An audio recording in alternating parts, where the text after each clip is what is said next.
back to my channel, Takujozu. I'm Ash, and I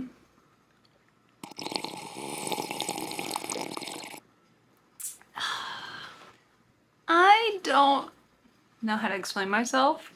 Over the past 2 months, I've acquired over 6 to 8 volumes of manga.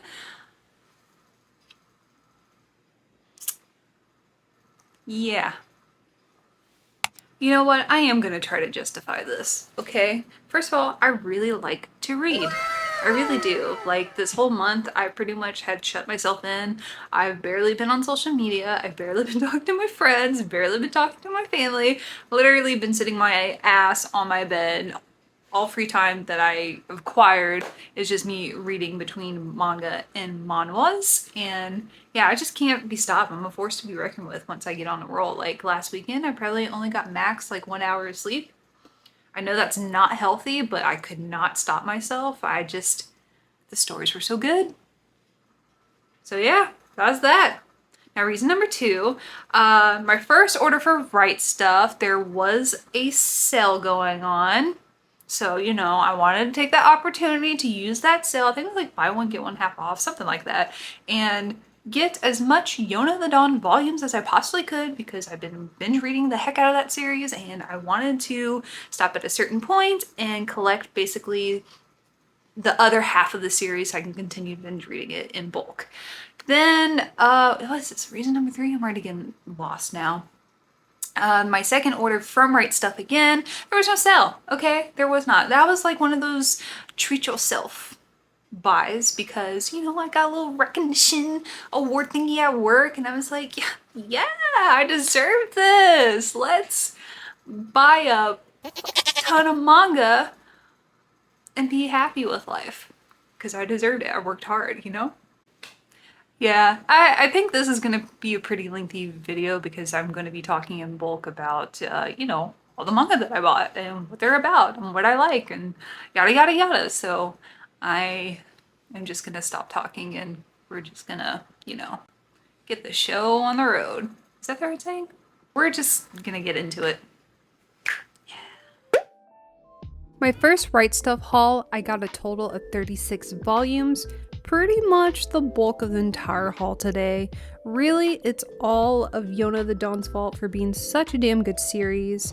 I got volumes 7, 17 through 29, and volumes 31 through 36.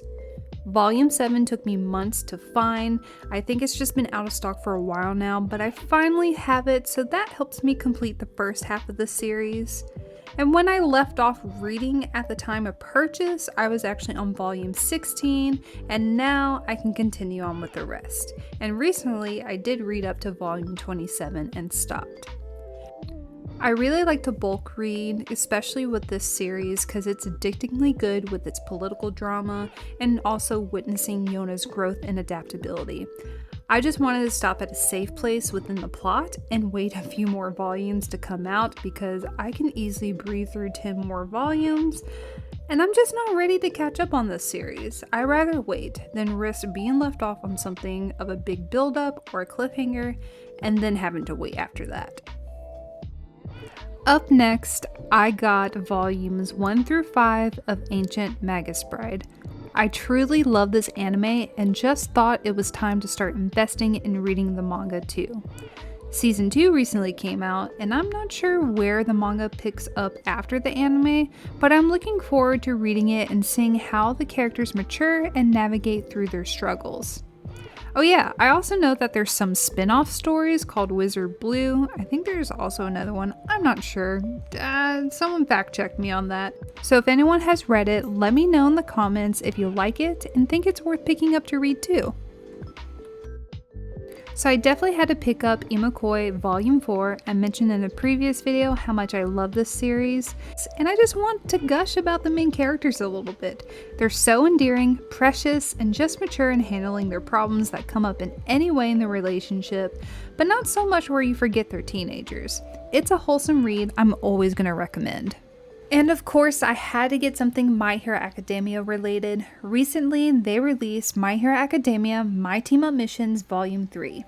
They're a collection of short stories featuring various My Hero Academia characters pairing with pro heroes for special missions and events to gain more experience.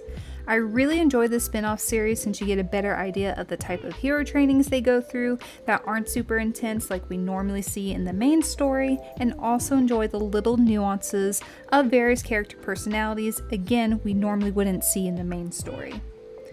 So I got volumes 1 through 5 of Uzaki-chan Wants to Hang Out, and like every other series I ever talk about, I love this one so much. It's fastly becoming a top tier favorite of mine, and it all started with a random whim on a Sunday, killing time, clicked to watch, and was instantly hooked. In short summary here, it's about two high school acquaintances end up bumping into each other at the same university and develop a friendship. Well, mainly it's just Uzaki being annoying and thinking Sakurai is super lonely, which is kind of funny, and never really leaving his side. They develop a close friendship, and while obviously over time feelings do start to develop, and the famously will they, won't they trope taunts us every single episode.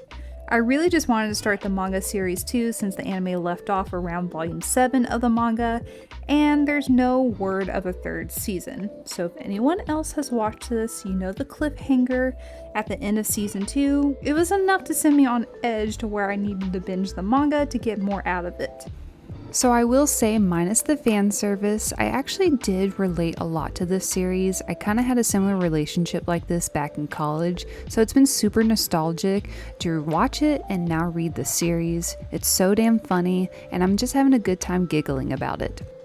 I got volumes 2 and 3 of Golden Kamuy, so now I have the first 7 volumes, which make me really happy because for some reason, I've been having a really hard time finding the earlier volumes near me, and I'm just trying to get to the 10th volume so I can binge read it. I'm a super fan of the anime, and I really wanted to get into the manga as well because I heard the anime obviously doesn't capture everything that's in the manga, and I don't want to miss a single piece of content from this series because it's such a gorgeously crafted historical based story. I really find that this specific series' uniqueness lies between the sexual innuendos and, well, serious life or death situations. Can we also talk about the art for a second here? It's so unique, it's so witty, it's so dramatic, it's just super expressive. I love it, and it's one of my favorite art styles in manga recently.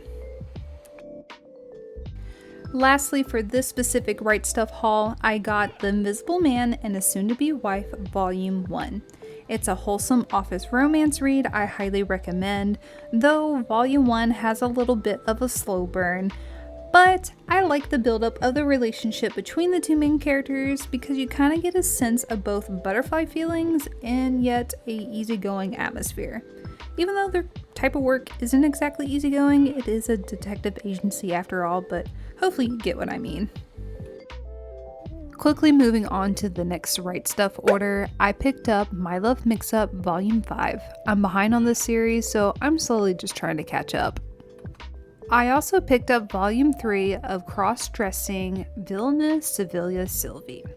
And let me just say, the misunderstandings are never ending, and usually I find tropes like these super annoying, and the dramatic scenes are so over the top, but thirdly, it makes the series even more entertaining than I originally thought it would be. At this point, I think this series rivals another villainous series called My Next Life as a Villainess, All Routes Lead to Doom, as top-tier, trope-filled antics that leave me swooning and giggling not just for the male harem, but for the main character themselves.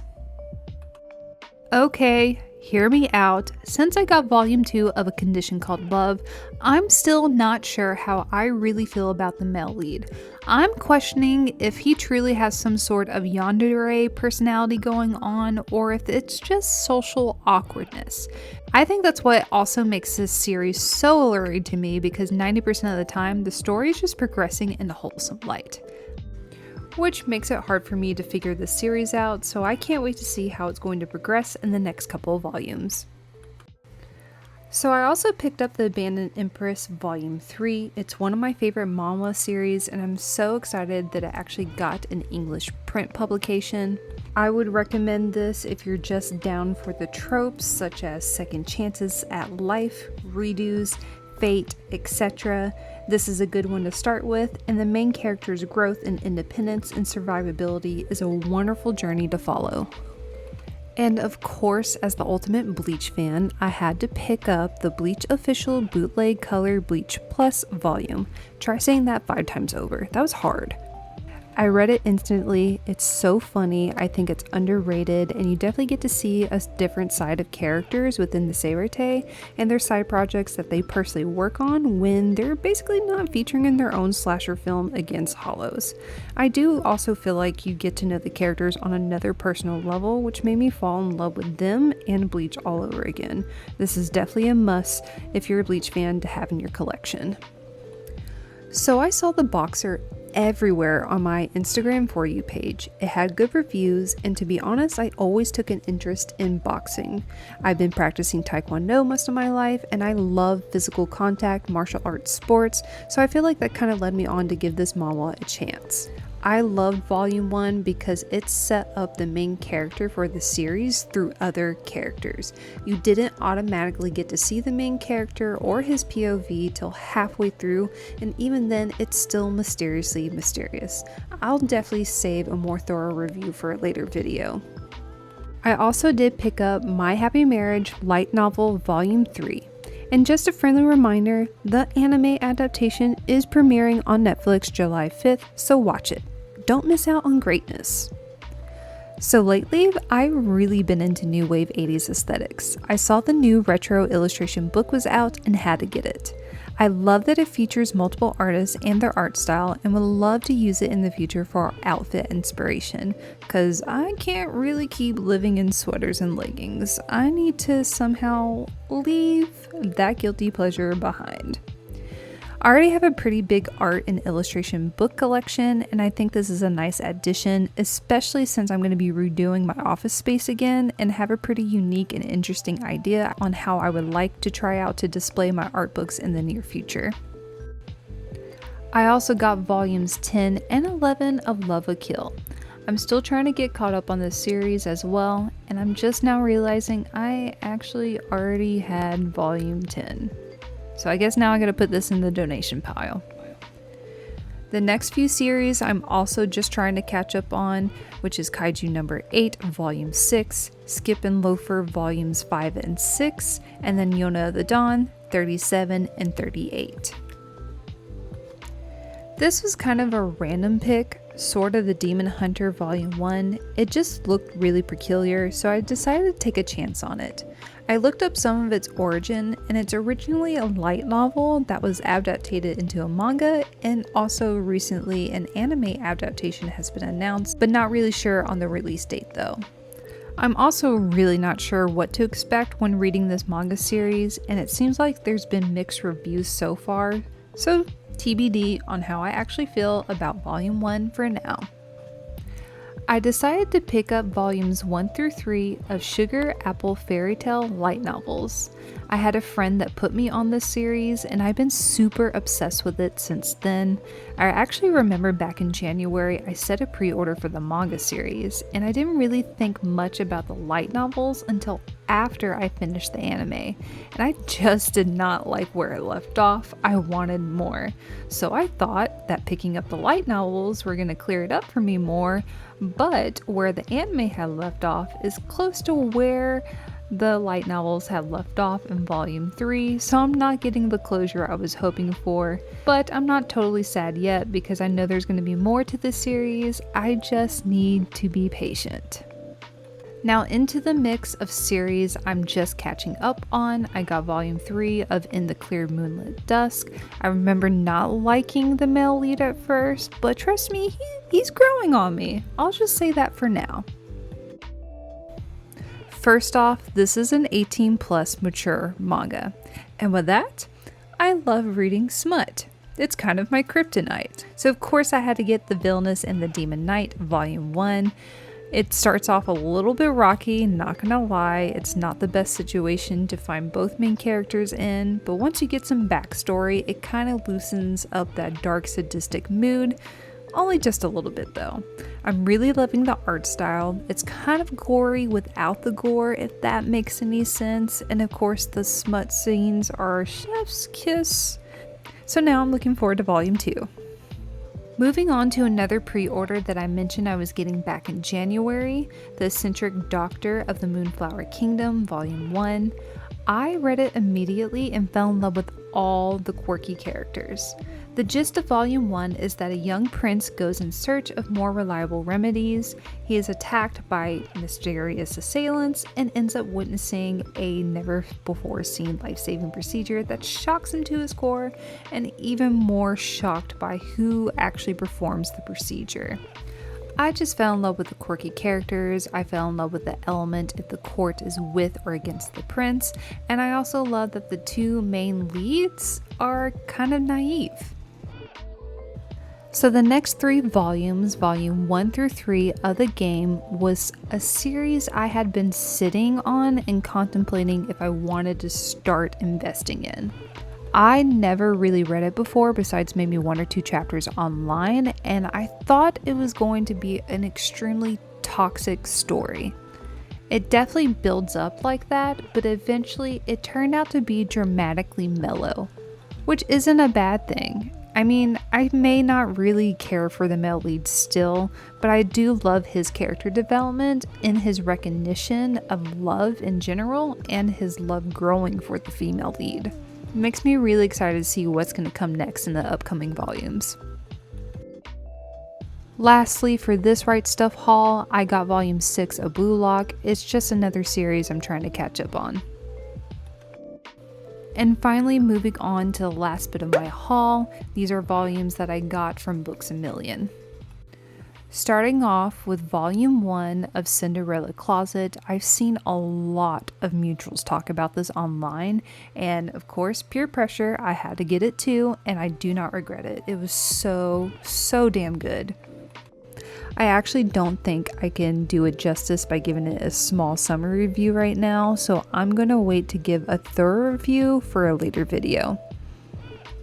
Now these next 3 volumes I actually do regret getting. I got volumes 1 through 3 of His Majesty the Demon King's Housekeeper. It reminded me of that one anime that's like a bed and breakfast for demons or something like that. And everyone knows I have a love-hate relationship with that anime. And lo and behold, I thought this one was going to be like it, but I would like it more somehow, and it turns out not to be the case. But I'm willing to still give it a chance. I've only barely gotten through volume 1. That's how much I don't like it. I am going to try to make it to volume 3. Going to try. No promises though. And lastly, of the entire haul, I got volumes 1 through 3 of The Fiancé Chosen by the Ring. This was a recommendation by a close friend, and I became obsessed. I read through this series in one night. Well, actually, obviously the 3 volumes in one night. It's an accidental engagement romance story. I really enjoy the main characters' chemistry with one another. I love their kind of slow burn affection for one another too. I love the mysteriousness of the magical world around them and the people that can use magic around them too. They got a mysterious vibe going on. So I can't really wait to see what's going to further develop after volume 3. Who knows, I might be suckered into getting the light novels too because, yeah, I'm too impatient. Oh well. And that is that for the haul today. I hope that you really enjoyed it.